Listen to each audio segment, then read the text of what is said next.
Dugaan adanya penembak ketiga dalam pembunuhan Brigadir Yosua Huta Barat sempat dilontarkan Komnas HAM. Ketua Komnas HAM bilang sang penembak diduga kuat adalah satu dari 5 orang tersangka yang berada di TKP saat itu, termasuk Putri Chandrawati, istri Ferdy Sambo. Tetapi kami menemukan bukti-bukti dari otopsi maupun otopsi ulang maupun uji balistik bahwa jenis pelurunya bukan satu. Ya. Karena itu tidak mungkin dari senjata yang satu, tapi pasti dari lebih dari satu senjata. Lebih dari satu senjata, lebih dari 2 senjata. Bisa jadi lebih dari 2 senjata. Makanya saya munculkan juga misalnya kemungkinan ada pihak ketiga. Dan kalau kita baca komentar dari Pak Kabar Eskrim, sebagai sebuah analisis Ketua Komnas HAM itu sah saja dia bilang. Tetapi sekali lagi saya ingin penyidik juga mendalami kemungkinan ada pihak ketiga. Terakhir saat menyerahkan laporan penyelidikan pembunuhan Yosua kepada Menko Polhukam kemarin, Komnas HAM kembali menyinggung soal penembak Yosua. Kali ini penyidik diminta memastikan benar siapa penembak Yosua. Kenapa saya memunculkan pandangan seperti itu? Jadi bukan dikutip saja begitu, tapi memahami logical of thinking-nya. Bahwa saya yang paling pokok adalah menginginkan penyidik memastikan, terutama peristiwa penembakan itu. Siapa sesungguhnya yang melakukan penembakan? Dan saya kira penyidik sedang bekerja dengan sangat luar biasa untuk memastikan itu. Saya kira itu jawaban mereka. Sebelumnya, Barada Eliezer mengaku penembak Yosua tak hanya dirinya, tapi juga Ferdy Sambo. Namun hal ini dibantah Ferdy Sambo lewat pengacaranya. Benarkah? Tim Liputan, Kompas TV. Barada Eliezer mengaku bukan hanya dirinya yang menembak Brigadir Yosua tapi juga Ferdy Sambo. Namun Bribka Riki Rizal yang ada di tempat kejadian bilang penembak Yosua hanya Eliezer. Benarkah demikian? Kita bahas bersama pengacara Bribka Riki Rizal, Erman Umar, dan pakar hukum pidana Asep Iwan Iriawan. Selamat petang Bapak-Bapak. Selamat petang. Saya ke Pak Erman dulu. Kalau pernyataan Bribka Riki Rizal lengkapnya seperti apa soal kesaksiannya yang menembak Yosua betul hanya Eliezer kalau menurut Bribka Riki? Ya, karena dia tidak melihat Pak Sambo menembak Yosua. Jadi karena memang ada jeda, jadi tidak utuh dia melihat di lokasi. Karena dia di belakang. Pada saat dia sudah melihat ke dalam itu, Sambo sudah memerintahkan Joshua menembak Richard menembak Joshua. Nah, beberapa kali tembakan dia bengong. Kemudian ada suara HP yang masuk. Itu adalah suara dari ajudan yang lain di luar, yang berada di luar rumah. Tentu dia juga akan berusaha menyampaikan mungkin ada apa, mungkin kedengaran tembakan. Dia ada jeda berbalik arah ke pintu. Sehingga pada saat dia berbalik, karena Romer tidak melihat, mukanya tidak dilihat apakah masih di halaman, sehingga dia berbalik arah lagi melihat kondisi Joshua. Pada saat itulah dia sedang melihat SS atau Sambo menembak dinding, menembak tembok, menembak tangga. Jadi dia tidak melihat apakah sebelumnya ada itu, dia tidak melihat, matanya tidak melihat. Oke, jadi sequence yang dilihat adalah saat Yosua ditembak Eliezer disuruh oleh Ferdy Sambo, lalu adegan Ferdy Sambo sudah menembak ke arah dinding begitu ya. Ada sequence yang tidak dilihat oleh Bribka Riki Rizal. Tapi kalau soal aktor pembunuhan Yosua yang menyuruhnya adalah Ferdy Sambo, tidak ada keterangan yang berbeda sampai saat ini, Pak Tidak berbeda. Tidak ada berbeda. Artinya tidak lihat penembakan atau memang Ferdy Sambo tidak menembaknya? Sampai sejauh ini tidak tahu atau tidak ada kalau dari dia tidak melihat Sambo menembak itu. Jadi tidak melihat ya, kan karena ada jeda dia berbalik arah. Karena ada ajudan yang HP untuk bertanya ada apa gitu kan. Oke. Jadi ada jeda saat ajudan di luar bertanya ada apa di dalam, lalu sempat berbalik arah begitu. Jadi tidak melihat begitu ya. Ya. Oke. Nah, tidak melihat ini, Kang Asep, bisakah dikatakan bahwa tidak ada atau penyidik masih harus menggali lagi? Apakah ada kemungkinan Ferdy Sambo menembak atau tidak? Karena kalau dari keterangan Barada Eliezer kan ada. Jadi kalau satu tersangka mengeluarkan satu keterangan, apakah penyidik masih harus mendalami soal keterangan itu? Kang Asep, nampaknya suaranya hilang. Kita akan perbaiki.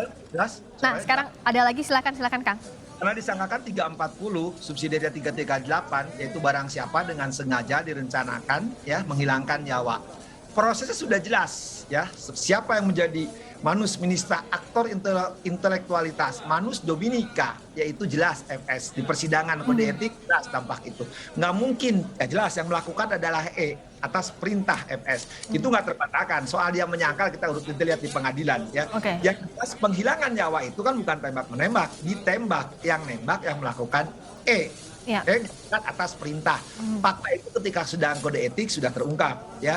Soal sekarang menyangkal bahwa dia tidak menembak itu soal urusan lain. Yang jelas nggak mungkin, sekali lagi logikanya nggak mungkin tiba-tiba menembak, nggak ada persoalan. Apalagi kalau ikut pernyataan si FS ini kan sejak awal harkat martabatnya dihidangkan, kemudian juga menyangkut bla bla bla lah yang belum sekarang lagi ramai itu pelecehan seksual. Artinya kan ada persoalan si E itu dengan si J ini dengan almarhum. Artinya apa? Nggak mungkin tiba-tiba, apalagi kalau di situ harusnya sih kalau memang E sama J nggak ada persoalan, sekali lagi almarhum itu, ya harusnya komandannya misah dong. Artinya ya, yang penting jelas kalau dia yang menyuruh sebagai aktor itu si FS kena. Kalau peran-peran yang lain saya kira nanti kan selama ini belum terungkap kan soal RR, sekarang Pak Herman yang lebih tahu peran RR.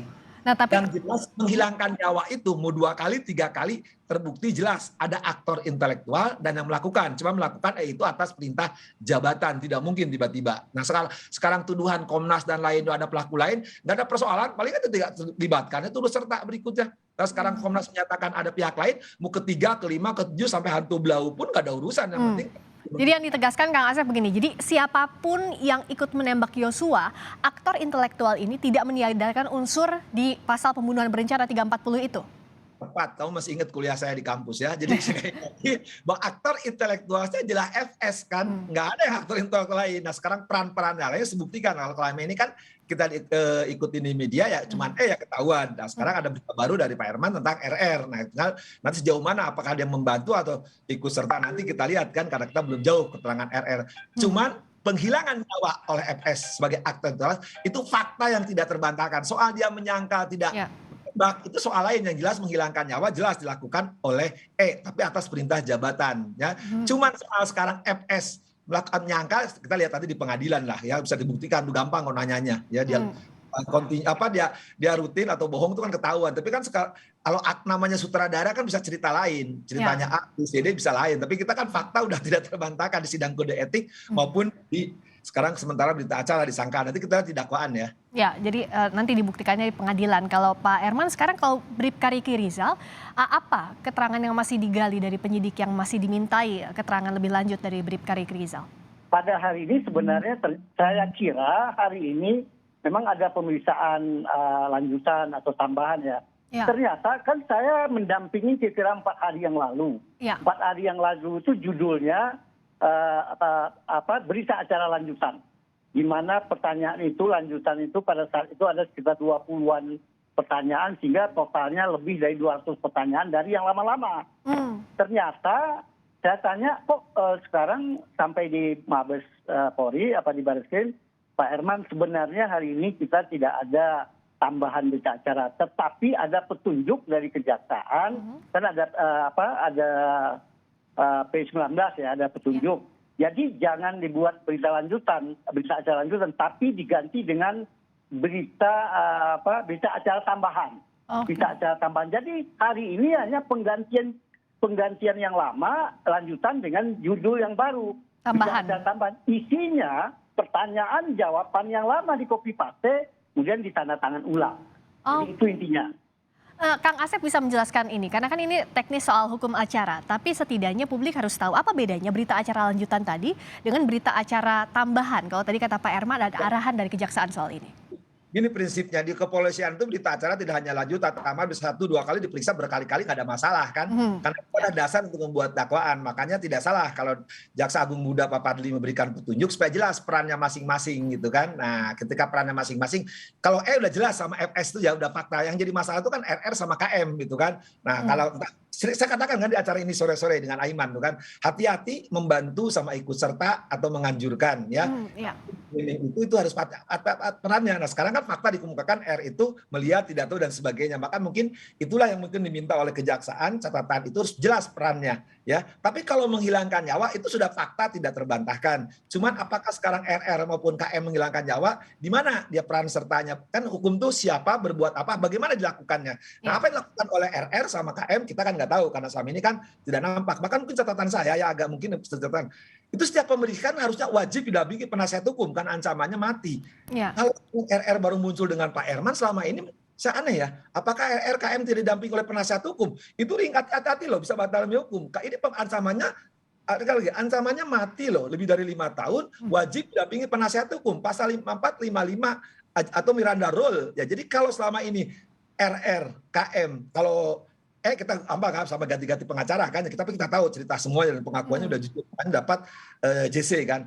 Cuma pertanyaan saya mungkin ke Pak Herman nih, apakah selama ini sebelum Pak Herman muncul dampingi penasihat hukum enggak? Kalau selama pemeriksaan sekarang RR dan KM enggak ada pemeriksaan hukum itu bisa batal demi hukum loh karena. Oke, bisa ditanya, bisa dijawab Pak Herman, silakan.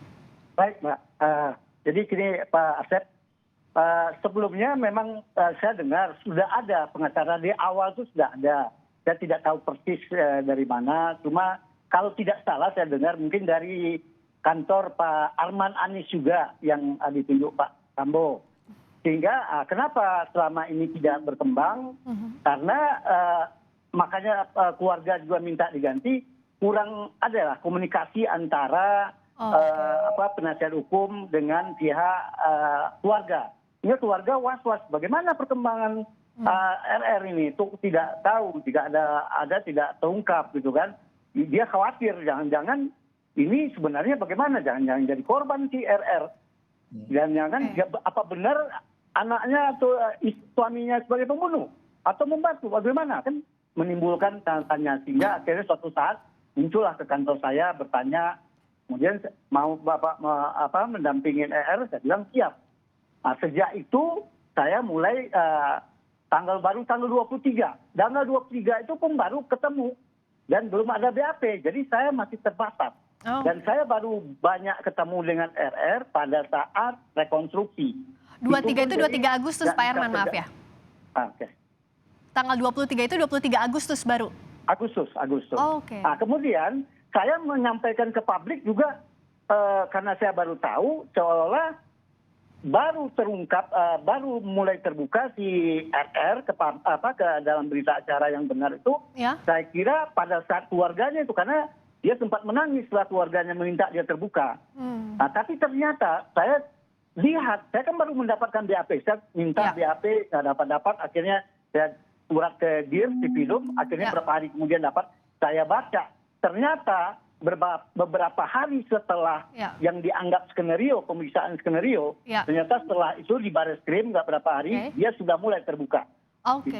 Itu mungkin dari himbauan dari banyak pihak, dari dukungan dari berbagai akhirnya pihak. berani bicara terbuka, apalagi setelah bicara dengan istri begitu ya Pak Herman. Tapi yang jelas Pak Herman ditunjuk oleh pihak keluarga. Kang Asep, tadi RR sudah mulai terbuka, Ricky Rizal sudah mulai terbuka soal skenario Sambo. Sekarang apalagi yang harus diawasi?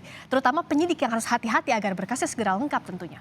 Ya, ini kan perkara menarik perhatian, sensitif. Dengan sudah dilindungi JC, saya berharap dengan kejujuran RR melalui Pak Herman ini ya semakin terbuka semua. Jadi kebohongan-kebohongan FS yang sebenarnya mulai rekayasa, cerita dan sebagainya, setidaknya minimum 2 bukti, 2 saksi dan lainnya menunjukkan siapa-siapa yang berperan itu. Ya kita saya kira dengan acara dengan Pak Herman juga ya pagi itu saya lupa lagi, jelas dengan keterbukaan RR membuka aib semua akan mendukung pernyataan yang menguatkan, saling bersesuaian kan antara mungkin nanti RR sama jadi akan semakin terbuka lagi dan kita berharap mudah-mudahan ada cerita lain lagi yang akan semakin membuka aib gitu ya, syukur-syukur membuktikan pernyataan Ketua Komnas HAM yang tadi ada pelaku lain. Nah kalau tahu, tapi kan kalau tidak tahu RR sama nggak bisa dipaksa, yang penting sekarang fakta di kejadian RR ada di lokasi, ada di lokasi, FS ada, cuman perbedaannya kan tadi penembak akhir itu.